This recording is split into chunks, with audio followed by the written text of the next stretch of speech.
Olá a todos. O tema do nosso trabalho é Seções processuais incidentes, características e diferenciações. O meu grupo é composto por mim, Ana Carolina, pela Carolina Romanelli e pelo Ítalo Muratori. Para iniciar, eu vou falar um pouco a respeito dos incidentes processuais. E para a realização do nosso trabalho, nós utilizamos a bibliografia do jurista brasileiro Guilherme Nucci. Ele conceitua os incidentes processuais como questões ou situações que surgem no curso do processo e que demandam uma solução prévia ou específica para que possa dar continuidade ao julgamento da causa principal. Então, ele também destaca que os incidentes processuais eles são importantes porque eles protegem os direitos das partes e garantem a ordem e a legalidade do processo. Os incidentes processuais eles são divididos em duas categorias por Nucci. A primeira categoria seria as questões prejudiciais e a segunda categoria seria os procedimentos incidentes. Quanto às questões prejudiciais, tem-se que a solução dessas questões é essencial para dar continuidade ao processo penal, já que elas têm o poder de suspender ou condicionar o prosseguimento do feito. Elas são divididas em duas categorias principais. A primeira seria as questões prejudiciais homogêneas. Elas estão diretamente ligadas ao objeto do processo penal e precisam ser decididas pelo próprio juízo criminal. Por exemplo, seria o crime de falsidade documental, que o próprio juízo penal ele pode decidir se o documento é autêntico ou se o documento é fraudulento.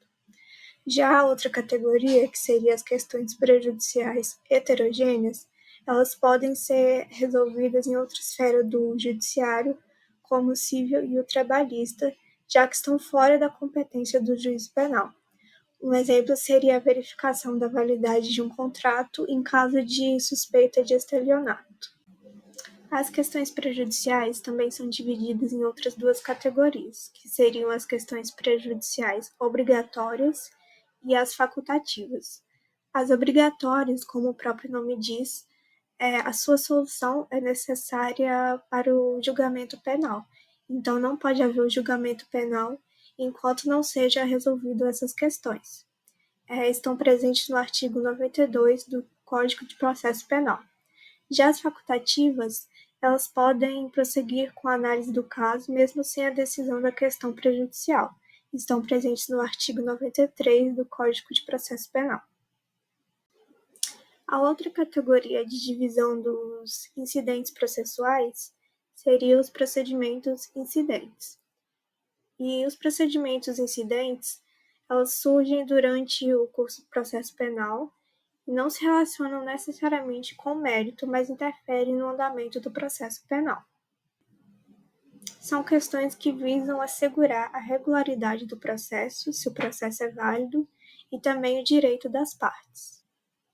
São classificados em incidentes de falsidade e incidente de insanidade mental. O incidente de falsidade trata da contestação da autenticidade de algum documento apresentado no processo. E esse incidente ele é necessário para garantir que nenhum documento falso, nenhum documento fraudulento seja apresentado ao curso do processo penal. O procedimento do incidente de falsidade está presente nos artigos 145 a 148 do Código de Processo Penal. O artigo 145, ele delimita que quando uma das partes julgar a falsidade de um documento, ela deve apresentar contestação por escrito e anexar nos autos. O juiz, então, ele autua a impugnação e ouve a parte contrária, que tem um prazo de 48 horas para oferecer uma resposta. Após isso, são concedidos prazos sucessivos de 3 dias para cada uma das partes apresentar novas provas sobre suas alegações. Entretanto, para Nucci, o prazo de 3 dias seria impossível de se fazer. Logo, para ele, a interpretação correta seria que o prazo de 3 dias é para o oferecimento do material que já possui interessado ou então para o requerimento da produção de outras provas ainda não formadas. O juiz ele pode ainda ordenar diligências adicionais que considerar necessárias, e se essa falsidade do documento for reconhecida, o documento será retirado dos autos e enviado ao Ministério Público para os devidos procedimentos legais. Já o artigo 146, ele determina que a arguição de falsidade realizada por um procurador exige poderes especiais para que a contestação tenha validade. O artigo 147, ele determina que o próprio juiz pode tomar iniciativa para proceder à verificação da falsidade de algum documento, mesmo sem que alguma das partes tenha alegado a falsidade. O artigo 148, ele determina que qualquer decisão sobre o incidente de falsidade não faz coisa julgada, ou seja, não impede que uma questão de falsidade de algum documento seja reavaliada em outro processo penal ou processo civil relacionado ao processo principal.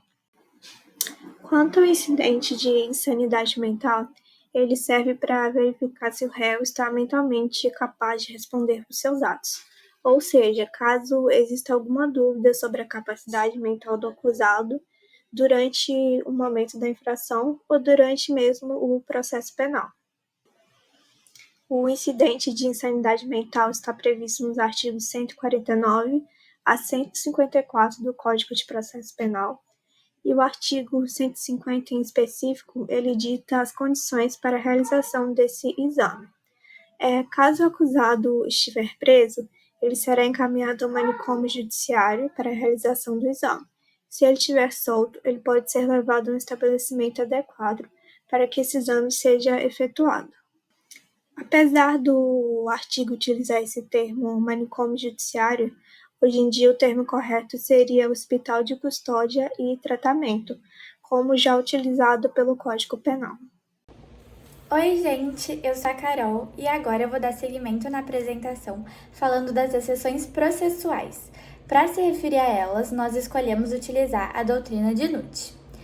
Para Guilherme Nutt, as exceções processuais no direito penal são instrumentos legais usados pela defesa para alegar questões que impedem o prosseguimento regular do processo relacionadas às condições da ação ou aos pressupostos processuais.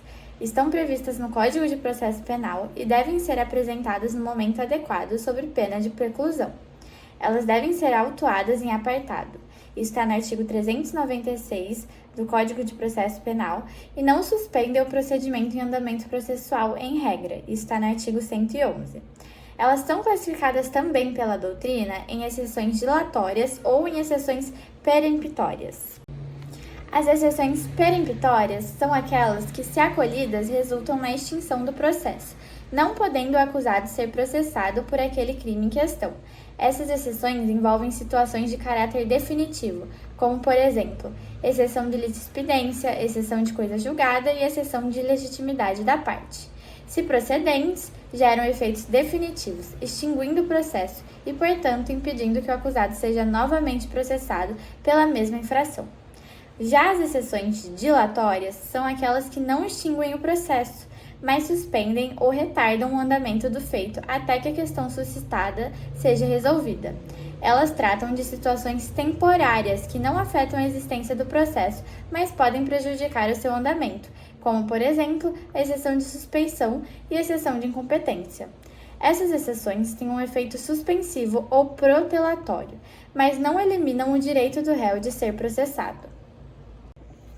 No geral, as exceções processuais estão contidas no artigo 95 do Código de Processo Penal, e elas são suspeição, incompetência de juízo, litispendência, ilegitimidade de parte e coisa julgada. Primeiro, vamos falar da exceção de suspeição. A suspeição é um mecanismo processual utilizado para garantir que o juiz envolvido em um processo seja imparcial. Quando se alega que o juiz tem algum vínculo pessoal com as partes ou com o objeto do processo que comprometa sua imparcialidade, a parte pode levantar uma exceção de suspeição. Os artigos que contêm a suspeição são os 96 ao 107, e eu vou passar falando os pontos principais deles.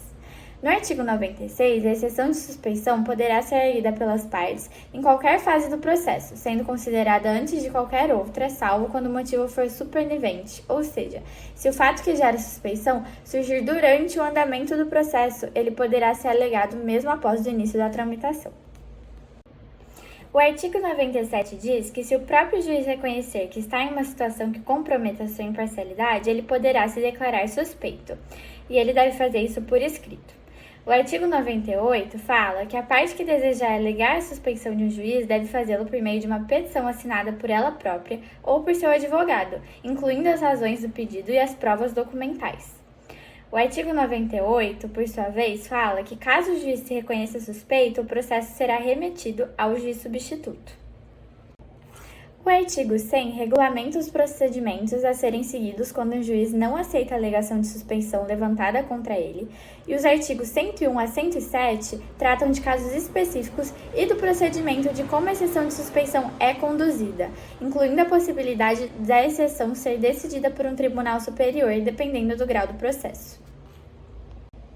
Em alguns casos, a suspeição pode ser confundida com impedimento, por isso eu trouxe um texto que difere os dois.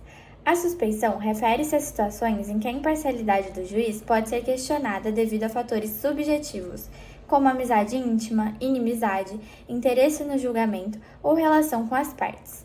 Esses fatores são, portanto, pessoais e subjetivos, e o juiz pode ser suspeito de não atuar de maneira imparcial por causa de um vínculo com uma das partes ou com o objeto do processo. Já o impedimento ocorre em situações objetivas, onde o juiz está legalmente impedido de atuar em um processo. Isso ocorre, por exemplo, quando o juiz é parente de uma das partes até o terceiro grau ou tem interesse direto no julgamento. Os casos de suspeição e impedimento estão contidos nos artigos 252 a 256 do Código de Processo Penal. Eu coloquei eles aqui nos slides para vocês verem. Primeiro tem o artigo 252, que fala os casos em que o juiz não poderá exercer jurisdição no processo. Depois, o artigo 253 fala que nos juízos coletivos não poderão servir ao mesmo processo os juízes que forem entre si parentes ou consanguíneos. O artigo 254 também fala nos seus incisos alguns casos em que o juiz poderá ser recusado por qualquer uma das partes. O artigo 255, por sua vez, diz que o impedimento à suspeição decorrente de parentesco por afinidade cessará pela dissolução do casamento que lhe tiver dado causa, salvo sobrevindo descendentes, mas, ainda que dissolvido o casamento, sem descendentes, não funcionará como juiz o sogro, padrasto, cunhado, o genro ou enteado de quem for parte no processo.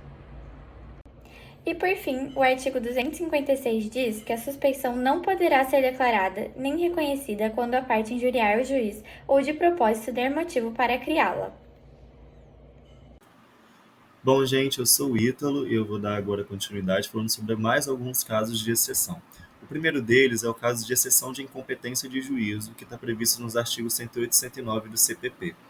É importante, primeiro, antes de tudo, a gente destacar que os conceitos de incompetência são diferentes, né? O conceito jurídico de incompetência ele é diferente daquele conceito que nós normalmente estamos acostumados a usar no nosso dia a dia, na nossa vida.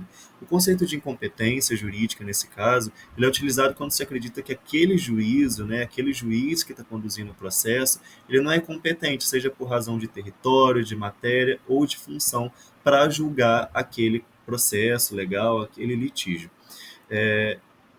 O artigo 108, ele fala que, tratando-se, né, de se opor à exceção, ele dá a possibilidade de se opor à exceção de incompetência, e isso deve ser feito verbalmente ou por escrito dentro do prazo de defesa legal. É importante que seja respeitado esse prazo de defesa, e é importante lembrar também que não só as partes podem alegar a incompetência daquele juízo para julgar esse determinado caso concreto, esse litígio, quanto o próprio juiz pode alegar que aquele juiz específico não é competente para julgar aquele processo legal. Um dos exemplos que a gente pode dar é em questão territorial. Um processo, um fato que aconteceu aqui na cidade de Niterói, por exemplo, tem que ser julgado dentro de uma vara criminal, a gente está falando aqui de processo penal, dentro de uma vara criminal da comarca de Niterói. Ela não vai ser julgada numa comarca aleatória de uma outra cidade, enfim. Caso isso aconteça, qualquer uma das partes ou o próprio juiz pode alegar que aquela vara, aquele juiz é incompetente para julgar aquele processo legal.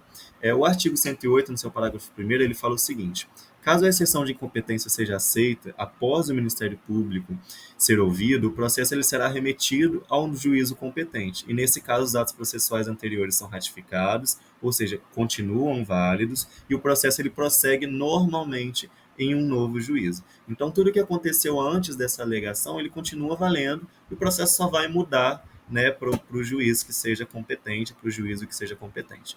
O parágrafo 2º diz que caso o juiz recuse a incompetência, ele continuará atuando no processo normalmente, e a parte que levantou a exceção poderá tomar por termo a declinatória.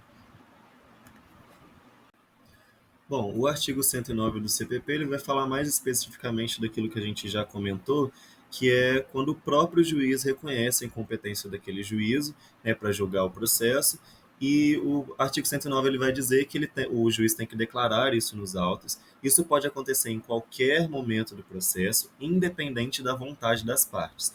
Se o juiz entender, por qualquer motivo que for, dentro daquele processo legal, dentro dos autos daquele processo, de que aquele juízo não tem competência por causa daquelas razões que nós já citamos lá atrás, para julgar aquele litígio, para julgar aquele processo penal, ele pode declarar a qualquer momento nos autos e vai acontecer, né, vai se seguir aquele rito do artigo 108, vai ser feita a remessa dos autos daquele processo para o juízo competente, ratificados aqueles feitos já antes, né, ocorridos, e o processo vai seguir normalmente dentro do juízo competente, caso isso venha a acontecer. Bom, prosseguindo agora, falando sobre uma outra exceção, que é a exceção de ilegitimidade de parte, que é uma medida processual que ela questiona a legitimidade, seja da parte autora ou seja da parte réu, de figurar como parte naquele processo penal.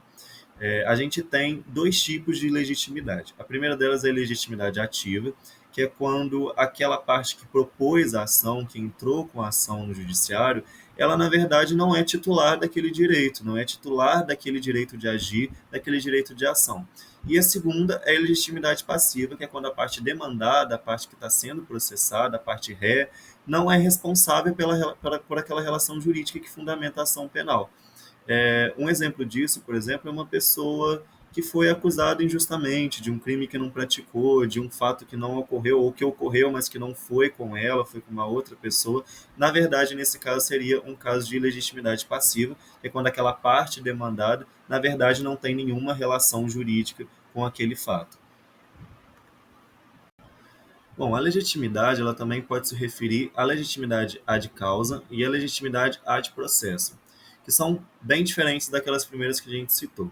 A legitimidade ad causa, ela está preocupada se aquela parte que está figurando como parte naquele processo penal, ela realmente tem interesse jurídico naquela causa que está sendo debatida.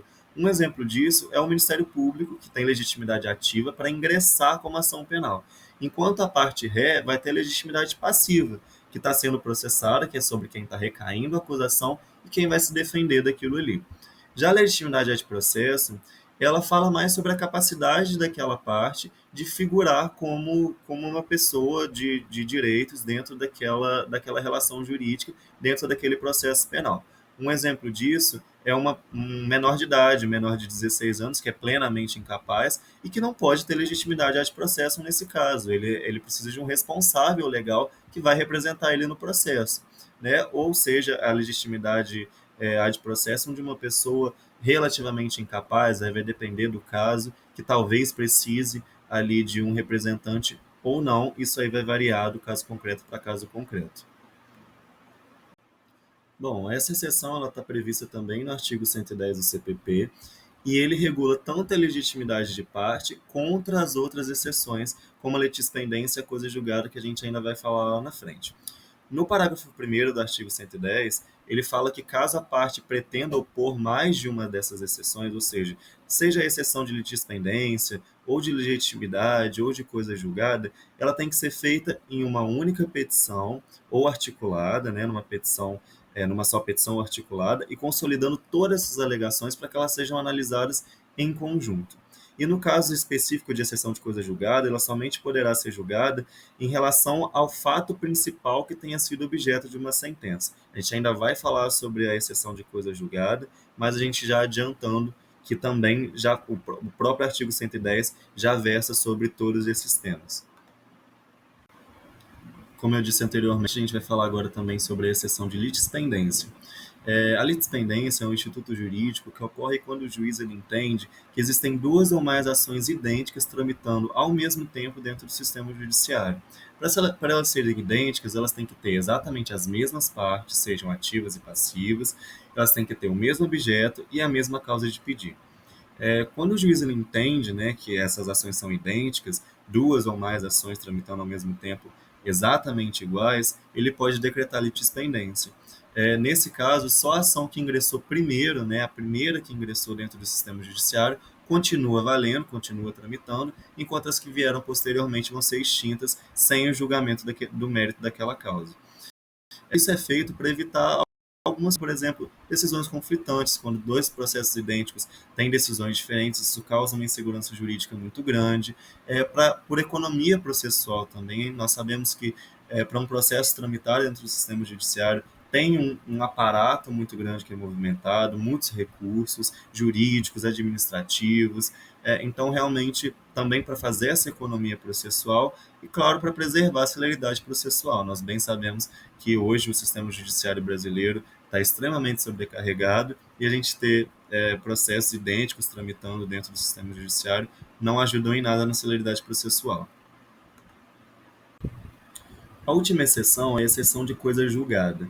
Ela é uma medida processual que ela busca impedir que um mesmo fato que já foi julgado, que já tem uma sentença definitiva, que já não cabe mais recurso, que já não cabe mais notificação, ou seja, já transitou em julgado dentro do sistema judiciário, ela seja novamente proposta uma ação sobre aquele mesmo fato, ou seja, o mesmo fato que já foi julgado, que já teve processo transitado em julgado, ele seja novamente levado ao sistema judiciário para ser julgado, né? Então, tendo um mérito, tendo uma ação que já teve seu mérito julgado, já foi decidido de forma irrevogável, seja ela pela absolvição, pela condenação, não se pode levar novamente aquele mesmo fato ao sistema judiciário para ser julgado novamente. Isso ocorre, gente, justamente para evitar uma série de coisas, como, por exemplo, a insegurança jurídica. Então, se a gente já tem um fato que já foi julgado, já teve uma decisão, já passou por todos os recursos possíveis, não tem por que aquele fato ser levado novamente ao sistema judiciário para ser julgado. E também para evitar, né, e para assegurar o princípio de bis in idem, que diz que uma pessoa não pode ser punida duas vezes pelo mesmo crime. Se aquela pessoa já foi condenada, já foi transitada em julgado a sua sentença, já pagou ou está pagando a sua pena, não tem por que ela ser novamente julgada, com a possibilidade de ser novamente condenada por aquele mesmo fato que ela já foi condenada anteriormente. E também, como a gente já disse novamente, garantir a estabilidade das decisões judiciais. Nesse caso, cabe ao juiz entender se aquele fato é um fato novo que está sendo apresentado ao sistema judiciário para que seja debatido, ou se é um fato que já foi julgado, já tem sentença definitiva, e, nesse caso, pode-se aplicar a exceção de coisa julgada, e, se aceita, pode-se extinguir aquela ação, e, se rejeitada, o processo segue normalmente. Eu quero aqui agradecer a todo mundo que assistiu, a todo mundo que acompanhou a nossa apresentação. Em nome das meninas também, muito obrigado.